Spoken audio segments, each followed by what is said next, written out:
This episode is brought to you by the creative husband and wife team behind Casa. The Casa brand offers design and construction services to make your house feel like a home. Check out their 2 locations in Westfield and Scotch Plains, and I guarantee Christine and John are sure to make you feel like one of their family. Visit thecasafamily.com to learn more. No, I always come back to, and I think you and I even talked about this, the whole thing of the terrifyingly exciting. Right? I like that. Right? Terrifying. It's because you wake up when you have your own business, when you're an entrepreneur, you wake up in the morning. Sometimes you go to bed this way too, but you wake up in the morning and you're like, what have I done? Like, what did I do to my life? I mortgaged my house. Right? Like, why? What was I thinking? This is a nightmare. And then by around like 10 a.m. or so, maybe earlier, you're like, oh, that's right. I'm good at this. Right. I'll figure this out. We're good. All right. I'm good at this. You forget. And, well, because like the needs of the business and the pressures of everything else that goes with life that goes on are a lot. And we're able to put them aside when we're doing our work, when we're like the thing we're good at, the thing we like to do, or the thing that we're interested in doing, right. It distracts us from those stresses, and we start seeing momentum going as we're doing things. But when you're left alone to thoughts of like, oh my God, I have to pay the bills with this. Somehow this is going to make money for me, or like I have staff I have to employ, or whatever the case may be. It's terrifyingly exciting because that juxtaposition of being scared out of your brains and then being so excited about the opportunities in front of you, or your own abilities even, I think. Right. I find so many times I'm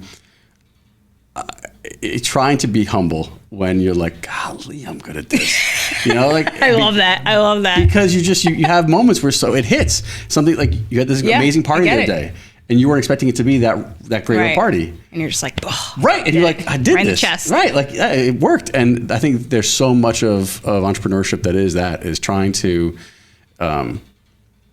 overcome your own self-doubt. We all have that imposter syndrome. We all have that thing of like, do I belong here or whatnot? We're just going to roll right into it. I'm not even going to do a proper intro. Guys, this is Drew Tybus. He's clearly the man, and we're going to have an awesome conversation. Drew is the founder and CEO of Oak PR, and we connected recently. He's a local guy, and we've been having some great conversations. So we wanted to do a 3-part series to talk about small business marketing, PR, how to get your message out there, defining what your message is, and connecting to your ideal audience. So we're just going to jump right in because I love that. So we're obviously touching on being an entrepreneur in general and what that takes. And I think a lot of our folks watching, they live that, firsthand every single day. And in that, it sometimes gets very messy and can easily get lost that you are creating a brand, that you're creating a message because you're just in the throes of the day to day and being able to just, fight or flight, survival mode, like I said, paying the bills and making sure that your customers or your clients are taken care of. And it's really easy to forget, like, how are you steering the ship? Like, where are we going? Like, how do we point this thing? And at some point in your business, if you don't have it figured out early on, even if you just get started, you have to figure it out at some point. So give us some great starting tips or things that you've noticed for businesses, early on that can help them really start to move the needle in that. Yeah. Well, it's funny because I think the ship analogy is an interesting one, because the fact that I think for so many small businesses, regardless of industry, regardless of service, product, brand, whatever it is, getting started, getting up and running is the biggest hurdle, right? And once we get to that point, we're like, okay, we're going now. And we sort of take the time in our business plan, in our website development, our Instagram page, whatever it is we're doing, setting up, of writing out who we are, what we do, what makes us different. But we don't really typically sit down. This is not, everybody by and large doesn't necessarily take the time to sit down and really think down or put down on paper, hey, this is what sets us apart. This is who we are. This is what we bring to the table. These are our values that we represent. This is what we aim to do. And the biggest thing that, from a communication standpoint, that we tell all of our clients is you really have to know who you are before you do anything else, who you're trying to attract or bring into your business, and then what is the call to action that you want them to take, right? Or what is the behavior change you want them to take? Then worry about, am I going to do advertising or PR or social media, all these other things. Those are all just vehicles to get the word out there. But what is the word you're going to get out there? And for businesses of every size, the real consideration has to be, what is my differentiator? What is my point of difference in a sea of sameness? And some people say, well, I'm the first person to do X. Well, it's probably unlikely. There's not a lot of that. There's very few things that are brand new. I mean, I saw something the other day. A potential client came up to us, and I was blown away. And I actually said to them, like, I've never seen this before. You guys are the first to market. And they're like, nah, we're not. But like, it was they knew that they weren't, but it was something that, like, no matter, it's very infrequent that you're literally the first person ever to think of a thing, and you're the first person to do it. And so because of that, you do have to give consideration to what is going to be the thing that sets me apart from my competitors. And when you're a small business, whether it's a restaurant, a service provider, a wealth management company, whatever it may be, you're competing against location of folks like to go to the place that's closest to them, price. Things are cheaper, maybe somewhere else, or maybe you're more expensive, but your point of difference is that your ingredients, your quality, whatever it is better. Defining those things up front makes a huge, huge difference. And I think when people try to consider, when any entrepreneur sits down and goes over their business, a big piece of it is, what is your brand value? And your brand value is going to be tied a lot to you as a person, because it's hard not to. Right. Oh, yeah. It's hard to. It's hard to divorce those things and say, like, we're all about we're all about stoicism, and that's not you at all. Like, that's not going to work. Right. Or like, we're about having a really good time, and you're kind of a drag as a person. Like, if it doesn't match up, and so defining what your brand value is, and what is it you stand for? And I don't mean stand for in terms of like, we're for political views necessarily, political views or anything like that, or sustainability. Those are all things that you can add on as secondary messaging into like what you're about.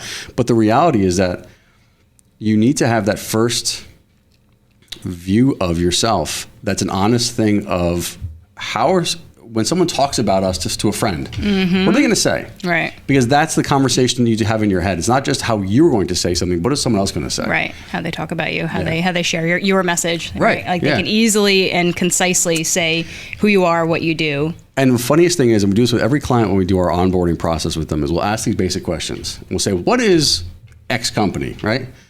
And we'll do it usually with multiple people from the same company, leadership positions. And we'll wait and just watch and say, I know you're all going to give different answers because you're all based on where you sit. Your view is different of it. If you're the true founder owner of a thing, your view is it's your child, it's your baby, it's your precious thing. If you're the first employee, it's like your brother, sister kind of thing. It's not your kid. Right. And if you're the third or fourth person who just came on, it's like some step kid that you adopted or whatever. Right. You're like, yeah, I love you. But it's a different feeling. And with that, there's just generally, you want to create a sync up of everybody being able to say the same thing. So when anyone is asked, what is your company about? That the answer is the same, right? And you get to that by having a clear message and a clear identity as to who you are. And it starts with your company name, your logo, et cetera. But really it's about simple messaging, right? And having that stuff ironed out. Right. From there, then you get into, what are our points of difference, right? What is the thing that people say, oh, I love ice cream, right? And I have an ice cream parlor, and then, it's great. Cool. Well, what makes your ice cream better than everybody else's? Well, we use milk from cows in somewhere special. Especially aged cows. Whatever, I don't know, 100 times churned butter. Right, something weird like that. Sugar from the moon or something. I don't know. But the reality is like finding those points of difference. Like you may have a special Sunday that you create. Fine. Right. You could have a law practice, and your law practice is, well, we do criminal law and we do personal injury. Great. We'll take any case. Right. What makes you special? Well, we've got lots of years of experience in this one thing, and we've got this massive track record. And it sounds obvious, but so often, and it's so funny to me because it happens over and over again with everybody, every business, and we serve businesses of various different sizes, but it doesn't matter. Business doesn't matter the industry. Right. We always say, tell us everything when we do our onboarding. And the reason for that is the stuff that the business owners, the business drivers do every day, to them is ho-hum, it's what I do, it's annoying, it's routine. And to everybody else who's not involved, it's like, wait, what? Right. You really do that? Right. Like, you do it all the time? Right. And if you think about it, it is cool. It's the reason why we all like peering into how things get made and what people do, where the person who makes the thing, whatever the thing may be, or sells the thing, looks at it and says, every day. It's the same thing every day. Right. But for someone who's new to it, is like, of course, you get to do that? Yeah. Every day you get to do that? That's so cool. But that's the skill you have to learn as the entrepreneur, is like, how do you have to fall back in love with your business over and over again. And whether that's through, just creating a new department or monetizing something else, or just, I don't know, like adding a podcast into your business or something, because it does get boring. Right. Like 6 years in the restaurant, like by year 4, I was like, what am I doing? Like, I felt like I had reached the pinnacle of like what I could do. Sure, I could have made some things better or like more efficient for sure.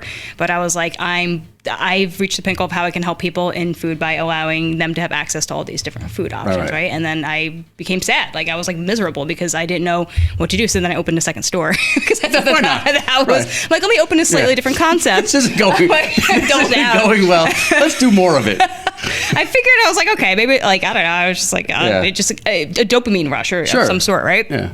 And it was still the same thing because it wasn't what I truly wanted to be doing. Maybe I'm just not doing enough of this. Because it was easy. It was easy to just redo the same thing and open another store. And I found cheap rent. I was like, this is a no-brainer. Yeah. I'm like, okay. But it really wasn't what I wanted to do in my heart. So then it almost got harder. Or not almost, it did get harder for like the next couple of years until I was like, okay, this is not what I want to do anymore. And it's funny because people come up to me now and they're like, do you miss it? Do you miss it? And I'm like, I miss seeing people every day, but I don't miss that because I think also when you're an entrepreneur, you're really, really creative. You have to be a creative person. And so it's like, if you kind of finish painting that one painting, it's like, what's next? And that's what this is right now. But I want to go back to something you said about really figuring out like your message and the people that you're marketing to. You know, there's this idea of niching down and everyone's like, you have to niche down, niche. And it's like, that makes a lot of sense in a lot of different ways. But again, for someone like me, I struggle with that because I have so many interests or I want to, help so many people. So what advice do you have for people that are kind of in that boat where they're an accountant, a lawyer, or whatever kind of service, and they do feel like they need to niche down, but maybe they're not sure if it's the right fit for them, or they're afraid of isolating people. Yeah, no, it's interesting because that comes up frequently, this idea of, I don't want to be pigeonholed into something, right? And you see that. I think it's probably famously in actors, right? You don't want to be typecast where you're in the same roles all the time, right? Okay, I understand that. At the same time, if you're really good at something, and it's a good business, and you're able to monetize it, perhaps it's worth playing into that niche for a little bit of time, right? And then once the avenue of that business is established and once the niche that you're really good at and you're able to exploit for the best possible part of your business is able to really drive other things, that then gives you the avenue to do other things. I look at businesses that we represent, or businesses of my own even, where there are categories of verticals of things that we work within that we dominate, we do very, very well. And there's other things where I really want to get into this. Well, I have to do these other things because that's the niche we're in and we're good at those things. And that then gives me the opportunity to do these side things, one-off and whatnot. And what I will say is I do find that those one-off things, it's funny you say creativity, because I do think that I'm always amazed by creativity. I'm amazed at the fact that you cannot control it in the sense of when you watch someone who is a baker, is a musician, you can tell them you can no longer do that. If I tell a baker, you can no longer bake anymore, right? I guarantee you by the end of the week, they're making candles or soap or something. It's only because that thing in them that says, I can make something with this, it's not going to be tamped down. It's why so many artists of any kind have side projects as, I'm a musician on the side, or I like to paint, whatever it is, because that creative nature of people will not be contained. For some people, it's simply as the creativity of coming up with new workouts, coming up with new clothes they want to wear, whatever it is. But for business owners, often it's, what about if we explore this as a new option for our services? Or what if we dialed into this category or these customer bases? Or what if we tried all gluten-free things? And offered these other services. It's not necessarily saying that like, hey, we're going to move away entirely from who we are right now, but we're going to test and learn how much of this is just me having fun and how much of this is actually something that there's traction in that we can drive. And this is huge. that we can drive with, because the reality is that when you leapfrog from one interest to the next, that creative thing that we all have will keep pulling us in different directions and will injure us. Jack of all trades, master of none, right? Right. Well, and if you think of like musicians is a great example, right? Musicians usually play one type of a genre of music, right? And they veer once in a while away from it. But there's very few musicians that are like, I'm going to do salsa music one day and then I'm going to do heavy metal the next day. It doesn't, because the audience that you're trying to capture can't follow you, right? They can't track along with that. Okay, so we're gonna get a little off topic here because I know we'll come back to like teaching people how to really figure out their message and their voice. But you're just saying so many good things. So, okay, so I talk to a lot of business owners all the time, and I think a lot of the people who are just starting out, they're very pulled with like the thing that they actually enjoy and the thing that's gonna make them money, right? And again, being a former restaurant owner, right, that's kind of like I think what happens to everyone. Like you can make money, but it's very, very difficult, and you have to be very, very good at it. So for people who are like, oh, I really like this, but I feel like it won't make money, so like I'm gonna, maybe I'll do like this version of it or whatever, and them trying to like find what that is. They always want to know at the very beginning how to do it exactly the right way from the start. And I'm always like, you can't. Like, you just have to start, and you're going to make mistakes, and you're going to fuck it up, and then you're going to adapt and pivot and until you find the thing that is like a good balance for you, whether it's like work-life balance, energy balance, like financially what you can afford to do and not afford to do. And then it just and also the market. What is the market going to tell you that it actually wants? Because in the beginning, when I had a gluten-free restaurant, people, like grown men would knock on my door and go, you're not going to make it. And they would literally laugh at me. Isn't that crazy? Like just an old guy walking down the street, older guy. Yeah, someone like in their 60s would just be like, what are you doing? Oh, gluten-free food. Oh yeah, that's a fad. That's not gonna like, and I was like, who the do you like what? Who has the time for this? Miserable people, obviously. But for me, it was fuel at 30 years old. I was like, I'm going to show you, guy. Like, you're not going to tell me. But at the same time, it was like timing. My timing was epic. If I did that 10 years prior, it might not have taken off. If I waited 3 years later, I would be like everybody else. Everybody's doing gluten-free stuff now, right? So like timing is really important. The passion. It would just, for me, it just kind of all like melted. But I also wasn't afraid to like just do it and try it and then pivot. And like I added more vegan stuff because like more vegans were coming in, and I was like, okay, I'm not vegan, but vegans want to give me money, so and I can adapt for it. I could like make the leap and not have it compromise what I was initially doing too. So I think a lot of people are kind of in that boat. So what advice do you have for people that are like just starting out and they're not really sure? So it's funny because we were just talking about is kind of is a really nice segue to the next piece of the thing, which is that target audience piece. And it is, if you know who your target audience is going to be, some of the things that you do or don't do as an offering will become obvious to a degree, right? Because if you know, hey, my audience initially are folks interested in this thing that I'm doing right now, okay? And it's narrow focus, but that's who my initial audience is. Cool, I'm gonna focus on producing a service, producing goods, whatever it is, that are designed to attract this audience. It's what I know they're interested in based on whatever research you're doing. Cool. When you then say, I also need to, now my business needs to expand beyond that though. Right. Now I look at, well, who's the other audience? Well, now it's going to be, well, what about the folks who are curious about this, but maybe aren't willing to take the whole step in? That could be for, again, anything. It could be for, I don't want to make up, random businesses on the spot here, but we'll go with what your business was. The old guy who came by and said this isn't going to work, right? Well, he was looking at it, he probably had no concept whatsoever of what that food meant, right? But if you said to him, hey, you know what? Do you like turkey sandwiches? I happen to have a turkey sandwich, and it's part of what our menu is here. Give us a shot, and he was shocked at how good this is. All of a sudden, then it's like you're opening up to an audience that previously they saw the side. And this is also, again, I think so important is that.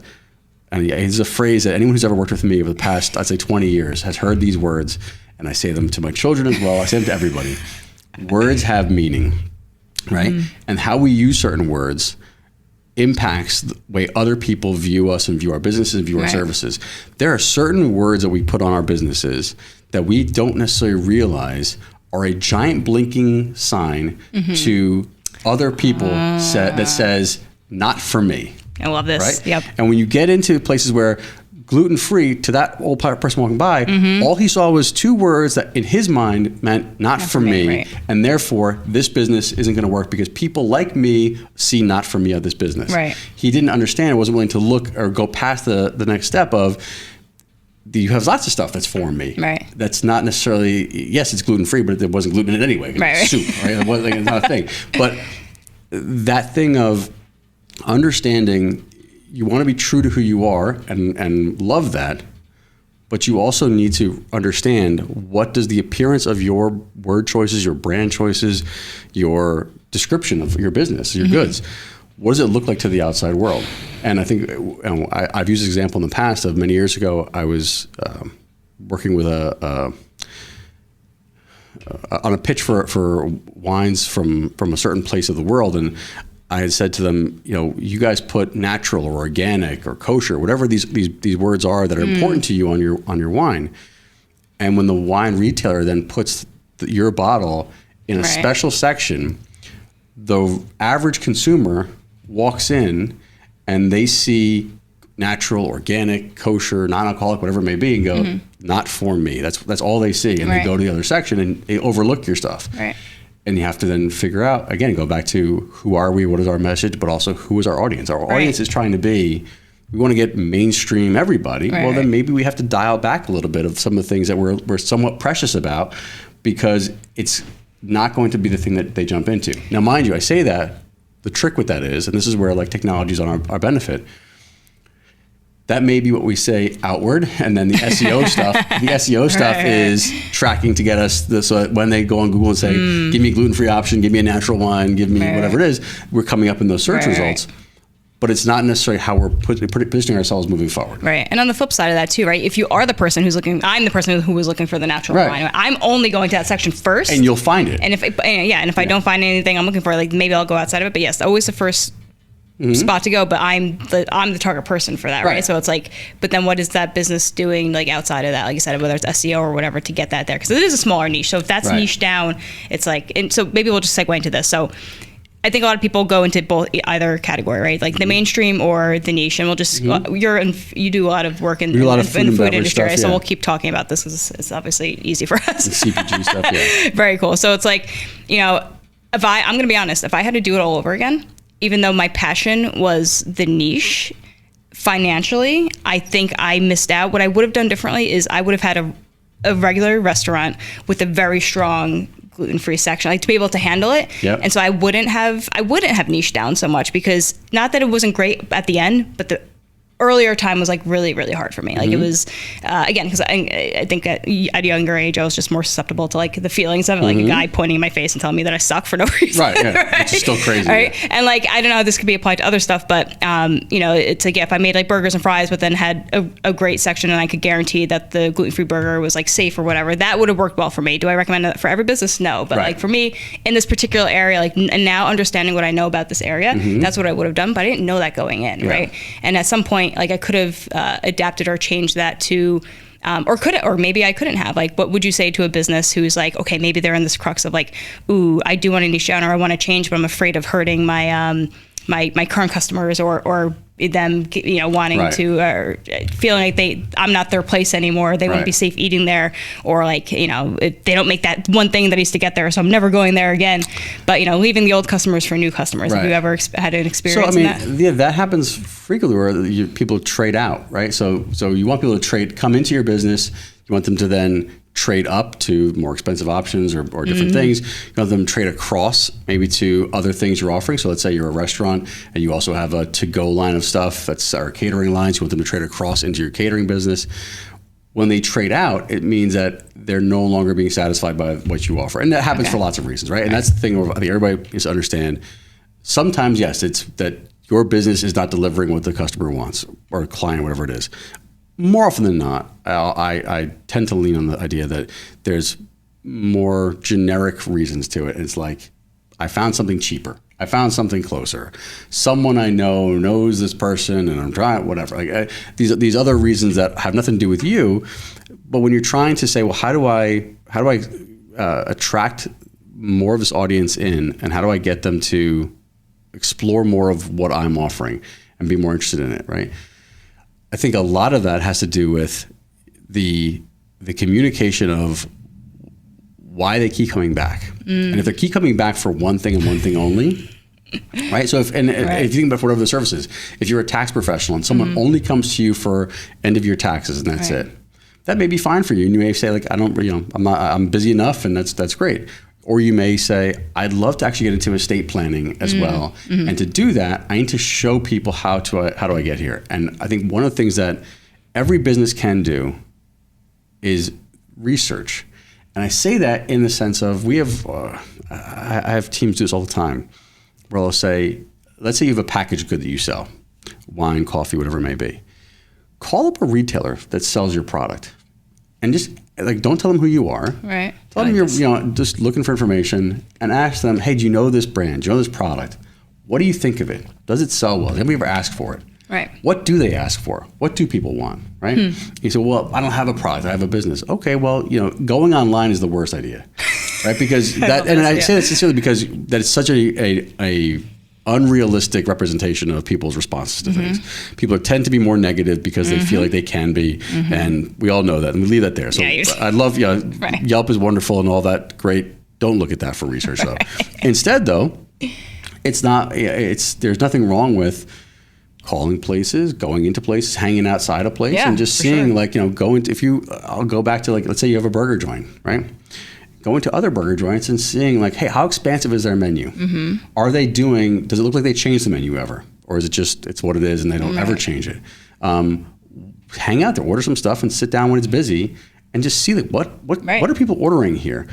There's nothing wrong with doing that kind of firsthand research, and what it will tell you is this is the way that the consumer is now looking to do things. Right. Is my business geared to serve what they're asking for? Right. If it isn't, perhaps I need to look at what am I willing to do? What changes can I make? Because there may be situations where you say I'm not going to do that. It goes against what I am comfortable doing. I don't have the space for it. I don't have the equipment for it. Whatever, right?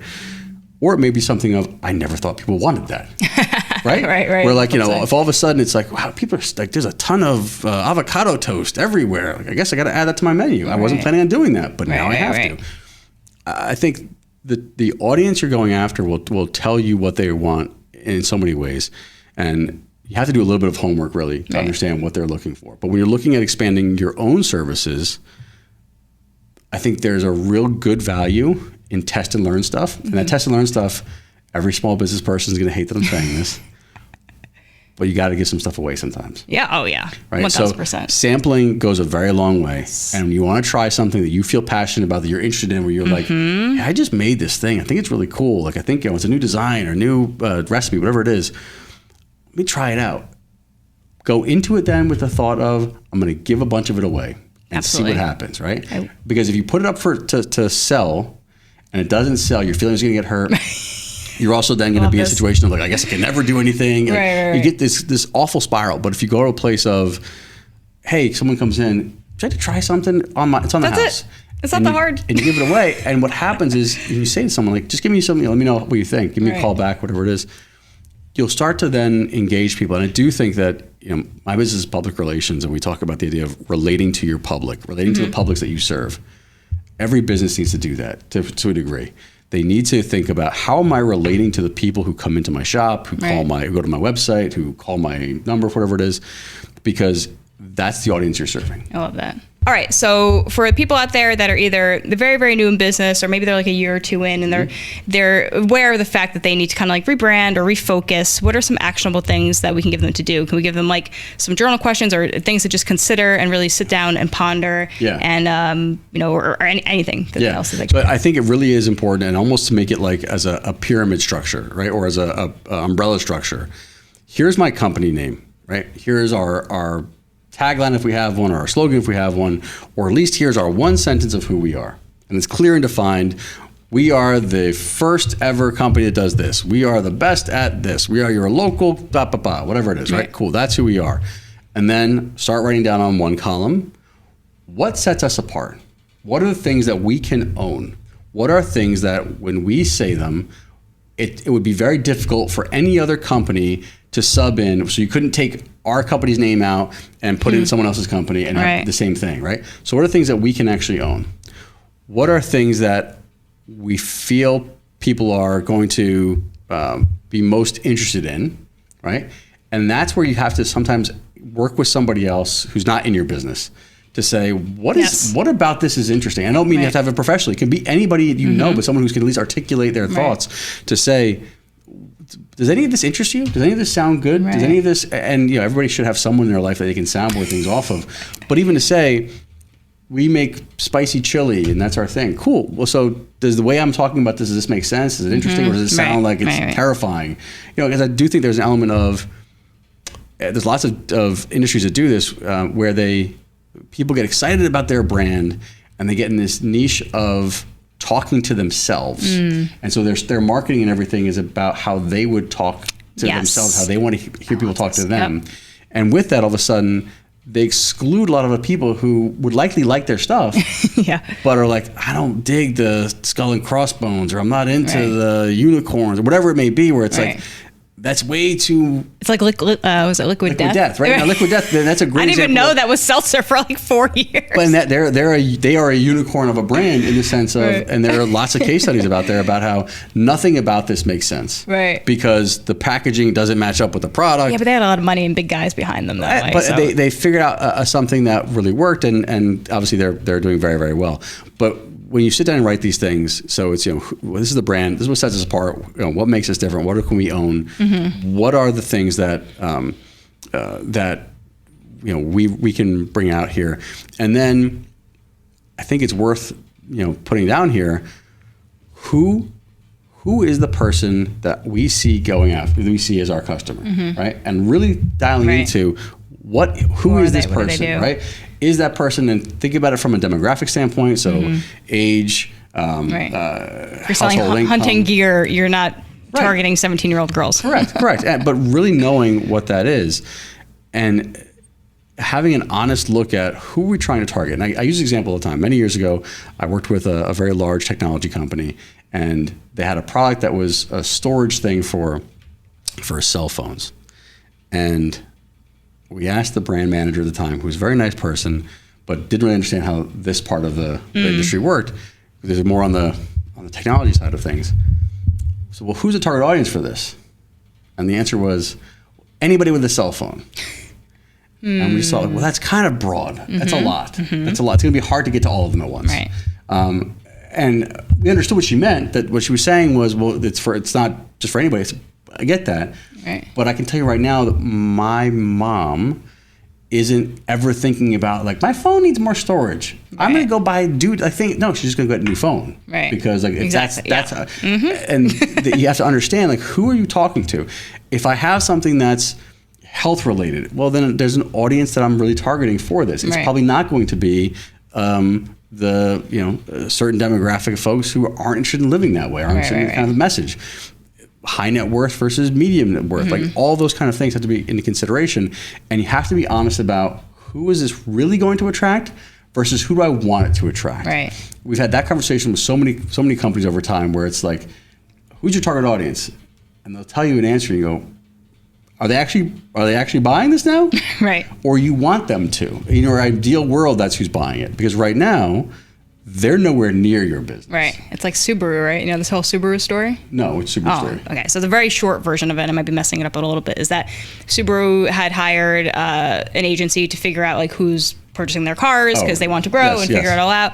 Long story short, it came back and this company was actually afraid to tell the CEO of Subaru the results because he thought he wouldn't believe him. But it was like nature, outdoor folks, like lesbians, and they were like, and this is why the joke now is like lesbians drive Subarus. Yeah. Or everyone in New Hampshire. Right, everyone, outdoorsy. Like it was like Seattle, like Portland, like all these areas, and they didn't know that that's who their car was attracting, but it was. And then they could have decided to not lean into it, but they did, and then they won, right? So it's like sometimes it's not what you expect. Well, so I want to stay on Subaru for a moment, actually, because what's interesting about them, and this is something to think of as a more long-term dovetail for people's businesses. What did Subaru do over the past 10 or 12 years that they've become known for is that they recognized, hey, all of our target audience is really into outdoors, all those things too. And the causes that are important to them are related to those lifestyle things. Yes. So what are we going to do? We're going to now tie a part of our charitable giving. We're going to make it known that we as a company recognize you are the customer that we attract. So we're going to give to the causes that are of most interest to you. And now all of a sudden, we are far more tied into your ecosystem than ever before. And there's a huge movement that's happened over the past probably about 10 years or so of consumers really buying things, and people in general, all of us, of buying things and having an interest in supporting businesses, brands, products that are aligned with our own personal values as well.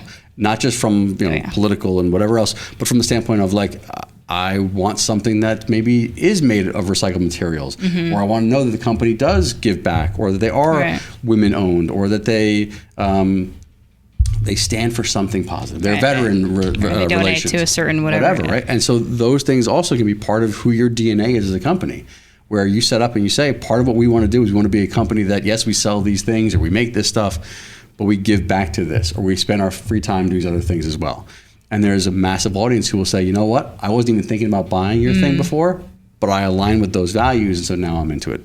So lining up who your target audience is and what are they really, who are they really, and then you start drawing out sort of like a personality of what does that person look like, right? Some of it you may have to guess, some of it though you probably get a pretty easy guess to, especially if it's a local business. Right. But there's also a thing of go online, do some quick research. You'll find out, like, AI is an amazing tool like that. Right. Don't be afraid of it. Type in what do men ages 28 to 42 like, and here's the list of things. Cool. And then make a psychographic or a Venn personality. diagram or something, A personality complex construct of here's who I'm going after. Cool. Well, let's dig in now to what are their interests, right? Does it make sense for my business to really care at all about the Super Bowl or to care about summertime or whatever it is, if it has nothing to do with my business or it has to do with the target audience? Or is it wildly important, right? Does it offer an opportunity? Right. Do I see that, hey, most of my audience coming in are really into fitness and well-being, and I have the ability to then tie to a national holiday, another local business. So maybe I'm a health food restaurant or store or something like this, or a better for you food provider. And I can now create a partnership with a local gym or workout class or something like this. Why? Because we're in similar ecosystems. Right. And there's lots of great anecdotes about Red Bull does this. Red Bull does this better than anybody. Red Bull does this because no one wants to talk about what's in that can, right? Nobody wants to talk about the flavor, the ingredients, so gross. because it's horrible, right? Yeah. It's functional. It does what it wants to do, but and what Red Bull did was like, hey, it seems like everybody who likes our stuff likes action sports and soccer and moto. Let's buy these things. Why? We'll surround them with all the places that we know they're going to be anyway, and we'll make it easy for them to adopt our brand and feel like our brand speaks to their lifestyle, right? And speaking to your target audience's lifestyle in ways not just in your own product offering, your own services, but also in the places in which you show up is critical. Right. I love that. Oh, man, we could talk for hours. Want to? And I need to get more cameras, or I need to get an external hard drive so we can keep doing this. But for now, we'll leave it at this. But we're going to be back, obviously, guys, because this, I think, is very helpful for a lot of people who are starting out, or even just kind of, even if you're a couple years in and you're just like, man, you know what, I need to change. I gotta really, figure this out, and I want to go big. Like, I want to really, take this to the next level. So real quick, tell everybody about Oak PR and the kind of brands that you work with, and a little bit like if anyone wants to get in touch with you. Sure, how so they find you. oakpr.com. We're a full-service PR agency. Started in 2022. I founded the company. We're based out of Scotch Plains, Westfield area here, with office in New York as well. Our main focus is in CPG, food and beverage, cannabis, and we work with lots of companies that are national brands, national publicly traded companies as well as small businesses to a degree. And our goal really is to provide them with strategy. We do media relations as a tactic as opposed to being the sole purpose of why we exist. And I say that because I think people think of of public relations and they immediately go to, oh, you're going to get us in the press, you're going to get us publicity. And we certainly do a lot of that.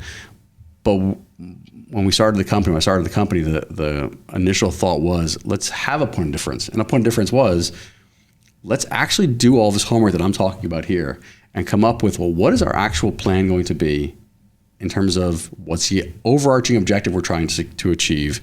What are the strategies going to be that we're actually going to use to get there?